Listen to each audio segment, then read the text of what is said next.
everyone! It's me again, Ma'am Romela Official. Okay, into this vlog, no, mag-share na naman po tayo ng kunting inspirasyon para sa ating mga tagapanood, lalong-lalo na sa mga nagpaplanong mag-business, no? Ay, simulan mo na yan!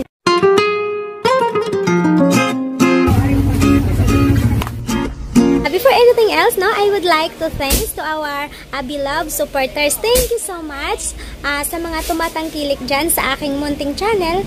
Maraming salamat po sa inyong lahat. At nga pala, sa hindi pa subscribe sa aking channel, please subscribe my channel and hit nyo na rin yung notification bell para updated kayo pag may bago po tayong upload.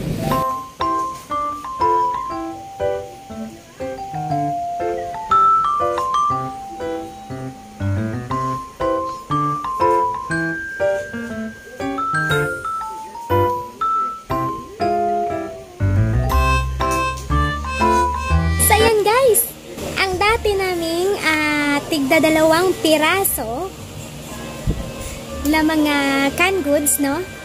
Dati nung nag-start kami, 2 piraso, 3 piraso, 6 na piraso, ganyan lang ang kaya naming bilhin, no? Para sa 30k kasi kailangan hati-hatiin mo yung 30k sa iba mo pang paninda. So kaya sa mga dilata, yung kaya lang namin is 3 piraso, 6 na piraso na yung pinakamarami nung nag-start kami para mabili lang lahat. No, makompleto lang lahat. So, ngayon guys, kung nakikita nyo, tingnan nyo yung inabot ng 30k namin sa dilata pa lang. Ayan.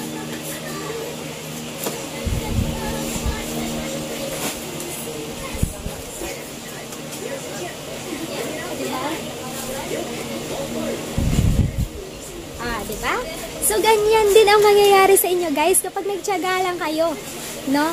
Magiging mabunga talaga yung inyong pagsasakripisyo sa inyong tindahan.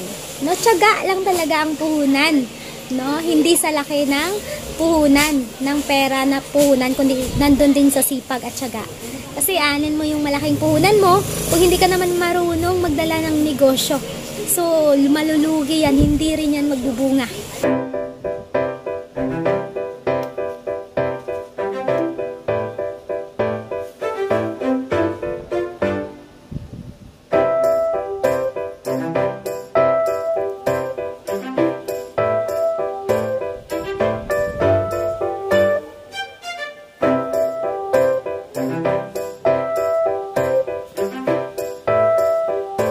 Nandito na naman po tayo sa ating mga panglaba.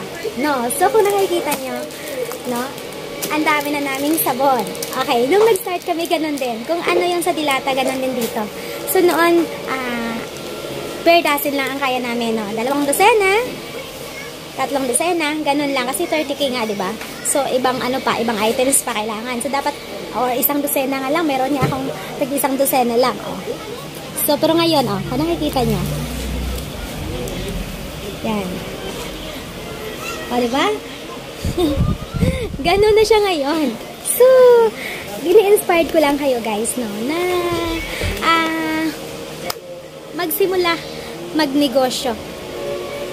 Kahit nasa maliit na puhunan. Alam nyo bang mas masarap sa pakiramdam kapag nakikita mong lumalago yung maliit mong puhunan? No, na noon ay tig 2 dosena lang ang kaya mong bilhin sa ganitong produkto. Pero ngayon, oh, per case na. So noon, alam niyo bang hindi rin ako nagbebenta ng mga ano noon.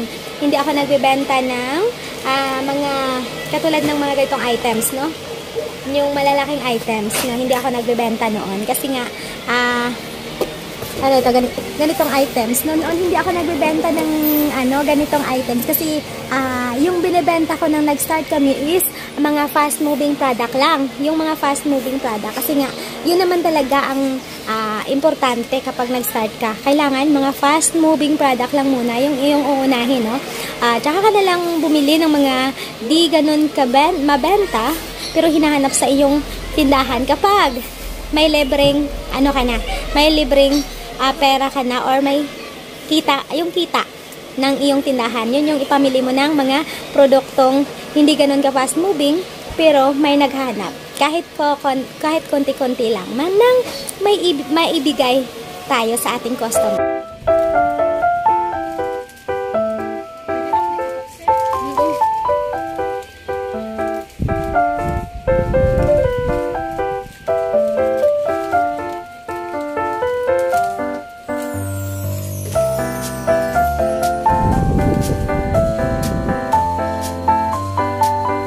ngayon per case na ang kaya natin bilhin, no? Sa mga produkto ng gatas tsaka kape. Hindi ako nagbebenta ng ganito noon. So nung huli, no, kumuha ako kahit pakunti-kunti, no? Yan. No, para pag may naganap, so may maibigay po tayo. So yan.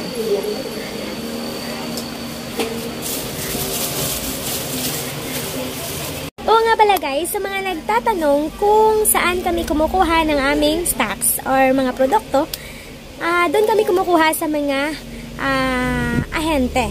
Kasi yung mga sa ahente po kasi guys, no, medyo mababa yung kanilang presyo.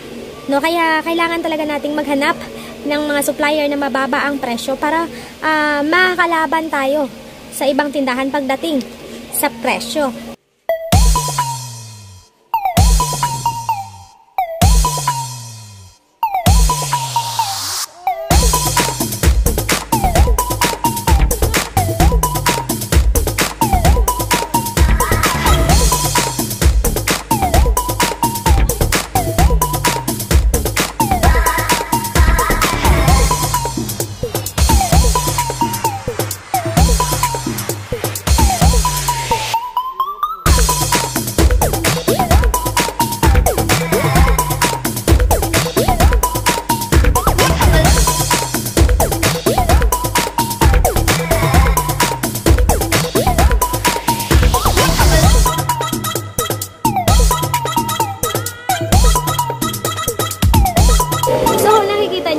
Kaming bigas.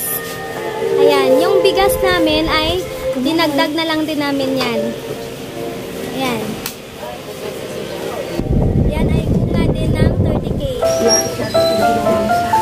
Naalala ko pa, tatlong Coke, tatlong Royal, tsaka tatlong Sprite lang yung kinuha ko nito. Tatlo. So ngayon, ayan. By ano na siya, hundreds na. So dito din guys, ayan, kung nakikita nyo dito sa mga biscuit, no, nung nag-start kami ganun din, na kukunti lang din yung kinukuha namin, no, tig 2 piraso nito, no, 2 pack yung kinukuha namin, no, para lang mayroon na kaming ma-display biscuit. So ngayon per case na yung kaya namin kunin. So ganoon talaga guys, no, pag nagsikap ka talaga guys, magbubunga yung iyong pagsisikap. Ika nga, pag may tiyaga, ay may nilaga.